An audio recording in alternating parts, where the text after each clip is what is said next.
Bismillahirrahmanirrahim. Assalamualaikum warahmatullahi taala wabarakatuh. Alhamdulillahi rabbil alamin wassalatu wassalamu ala asyrafil anbiya'i wal mursalin wa ala alihi wa sahbihi ajma'in. Qala rabbi shrah li sadri wa yassir li amri wahlul 'uqdatam min lisani yafqahu qawli.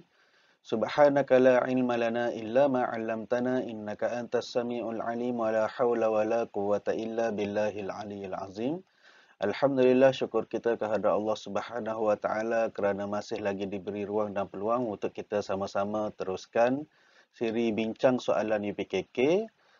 Pada kali ini kita nak bincang berkaitan dengan soalan sirah bagi bahagian B ataupun soalan subjektif. Okay. Dan tanpa melengahkan masa, jom kita tengok soalannya. Okey, kita tengok soalan dia. Okey, soalan 1. Jawab soalan berikut berpandukan petikan. Okey, kita baca dulu petikannya. Nabi Muhammad mulai gering. Gering ni sakit. Nabi Muhammad mulai gering pada akhir bulan Safar tahun ke-11 Hijrah. Yakni setelah 3 bulan selepas menunaikan Haji Akbar. Para sahabat berasa amat susah hati atas apa yang berlaku kepada Nabi Muhammad sallallahu alaihi wasallam. Ketika Nabi Muhammad sallallahu alaihi wasallam jatuh sakit, baginda berada di Madinah. Pada hari pertama baginda sakit, baginda menziarahi kubur para sahabat di tanah perkuburan Baqi' yang letaknya tidak jauh dari Masjid Nabawi. Selain itu, baginda sempat menziarahi kubur para syuhada dalam perang Uhud. Baginda ditemani oleh orang suruhan baginda yang bernama Abu Muwaihibah. Abu Muwaihibah. Okey. Itu petikan dia. Soalannya 1.1, bilakah Nabi Muhammad mulai gering? Bilakah Nabi Muhammad mulai gering? Okey, jawapannya ialah pada akhir bulan Safar tahun ke-11 Hijrah. Okey, pada akhir bulan Safar pada tahun ke-11 Hijrah. Okey, jawapan dia ada kat sini. Mula-mula sekali ni. Okey, soalan 1.2, mengapakah para sahabat berasa amat susah hati? Mengapakah para sahabat berasa amat susah hati? Jawapannya, kerana Rasulullah sakit ataupun kerana Nabi Muhammad mula gering ke, sakit ke. Okey. 1.3, mengapakah Nabi menziarahi perkuburan Baqi'? Mengapakah Nabi menziarahi perkuburan Baqi'? Kerana menziarahi kubur para sahabat. Okey, menziarahi kubur para sahabat. Okey, seterusnya soalan 1.4 dan 1.5 masih lagi dalam petikan yang tadi. Okey, 1.4, siapakah yang menemani Nabi Muhammad ke Bukit Uhud? Siapakah yang menemani Nabi Muhammad sallallahu alaihi wasallam ke Bukit Uhud? Okey, jawapannya ialah orang suruhan baginda, iaitu Abu Muwaihibah.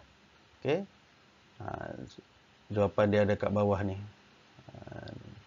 Baginda ditemani oleh orang suruhan baginda yang bernama Abu Muwaihibah.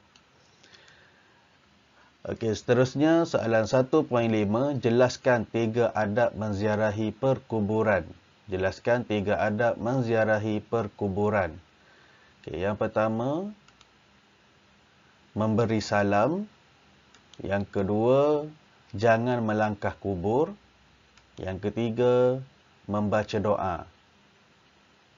Okey. Okey, baik. Soalan 2, jawab semua soalan di bawah. 2.1, Tulis dua sikap Raja Habsyah terhadap orang Islam yang berhijrah ke Habsyah. Apa sikap Raja Habsyah ataupun penerimaan sikap Raja Habsyah terhadap orang Islam yang berhijrah ke Habsyah? Okey, sikap Raja Habsyah ni adalah baik dan bertolak ansur. Maksudnya bila orang Islam berhijrah ke Habsyah, Raja Habsyah ni menerima baik kedatangan orang Islam dan bertolak ansur serta memberi pertolongan. Okey. 2.2, ayat Al-Quran diturunkan kepada Nabi Muhammad sallallahu alaihi wasallam secara beransur-ansur melalui perantaraan malaikat. Malaikat mana yang menurunkan ayat Al-Quran? Jawapannya ialah malaikat Jibril. Okey, ayat Al-Quran diturunkan kepada Nabi Muhammad sallallahu alaihi wasallam secara beransur-ansur melalui perantaraan malaikat Jibril ataupun Jibril ke. Okey. Seterusnya 2.3, nyatakan tiga pilihan yang dikemukakan oleh Rasulullah sallallahu alaihi wasallam kepada kaum Quraisy yang melanggar perjanjian Hudaibiyah. Okey, bila kaum Quraisy tu melanggar perjanjian Hudaibiyah, ada tiga pilihan yang Rasulullah bagi kepada mereka, iaitu dikehendaki membayar pampasan ataupun diyah ataupun ganti rugi. Okey. Yang kedua, membatalkan perjanjian dengan Bani Bakar. Dan yang ketiga, terbatal perjanjian Hudaibiyah dan berperang dengan orang Islam. Okey, soalan seterusnya, Rasulullah sallallahu alaihi wasallam merupakan rasul yang terakhir diutuskan ke muka bumi ini. Jelaskan tiga tujuan Rasulullah sallallahu alaihi wasallam diutuskan. Okey, apa tujuan Rasulullah sallallahu alaihi wasallam diutuskan? Okey, yang pertama, menyebarkan agama Islam. Yang kedua, membetulkan akidah manusia. Yang ketiga, membetulkan akhlak manusia. Okay, soalan 2.5, lengkapkan gambar rajah di bawah. Lengkapkan gambar rajah di bawah. Okay, berkaitan dengan bahagian mukjizat. Okay, mukjizat terbahagi kepada dua. So kat sini hissi. Okay, mukjizat hissi. Nombor 1 dan nombor 2 ni dia nak contoh lah. Okay. Contoh mukjizat hissi ialah bulan terbelah dua dan keluar air dari celah jari. Okay, ni mukjizat Nabi Muhammad lah. Hissi ni mukjizat yang boleh dilihat ataupun disaksikan oleh para sahabat. Maksudnya sahabat Rasulullah itu dia nampak benda ni berlaku depan mata. Itu mukjizat hissi. Perkara luar biasa yang terjadi kepada Nabi Muhammad. Contoh dia, bulan terbelah dua, keluar air dari celah jari. Kemudian nombor 3 ni adalah bahagian mukjizat yang kedua, iaitu maknawi. Maknawi ni maksudnya mukjizat yang tidak boleh disaksikan oleh para sahabat. Contoh dia Al-Quran. Penurunan Al-Quran apa tu, semua sahabat tak dapat tengok lah. Diorang tak dapat nak tengok Jibril turun bagi ayat-ayat suci Al-Quran kepada Rasulullah. Okey. So, bahagian mukjizat ada dua, hissi dan maknawi. Contoh hissi, bulan terbelah dua, keluar air dari celah jari, dan contoh maknawi adalah mukjizat Al-Quran. Okey. Okey, soalan 3. Jawab soalan berikut berpandukan petikan. Okey, kita baca dulu petikannya. Perjanjian Hudaibiyah berlaku pada bulan Zulqa'dah tahun ke-6 Hijrah di Hudaibiyah yang letaknya berdekatan kota Mekah. Rasulullah sallallahu alaihi wasallam telah bermimpi memasuki Baitullah Al-Haram bersama para sahabat dalam keadaan aman dan bercukur kepala. Kaum Muhajirin dan Ansar berasa rindu untuk melihat Kaabah setelah 6 tahun dilarang memasuki Mekah. Bilangan yang keluar bersama baginda kira-kira 1,500 orang. Mereka tidak membawa senjata kecuali senjata bagi pengembara dan pedang bersarung. Okey. Itu dia punya petikannya. So, kita jawab soalan berpandukan petikan tersebut. Okey, soalan 3.1, bilakah berlakunya perjanjian Hudaibiyah? Bilakah berlakunya perjanjian Hudaibiyah? Okey, pada bulan Zulkaidah tahun ke-6 Hijrah. Bulan Zulkaidah tahun ke-6 Hijrah. Okey. Seterusnya 3.2, apakah dua benda yang dibawa oleh sahabat Nabi Muhammad sallallahu alaihi wasallam ketika hendak memasuki Mekah? Okey, yang pertama adalah pedang yang bersarung dan senjata bagi pengembara. Okey, senjata yang biasa dibawa oleh pengembara. Okey, soalan 3.3. Okey, sebelum tu jawapan dia ada dalam petikan ya. Ni senjata bagi pengembara dan pedang bersarung. Okey. Kemudian soalan 3.3, bagaimanakah perasaan kaum Muhajirin dan Ansar untuk melihat Kaabah? Okey, perasaannya adalah rindu. Okey, perasaan rindu. Okey. Ni semana kaum Muhajirin dan Ansar berasa rindu. Okey, rindu. Okey. Untuk soalan seterusnya masih lagi berpandukan petikan berkaitan dengan perjanjian Hudaibiyah tadi. Okey, soalan 3.4, berapakah nyatakan bilangan sahabat yang keluar bersama Rasulullah yang nak memasuki kota Mekah tu? Okey, jawapannya ialah 1,500 orang.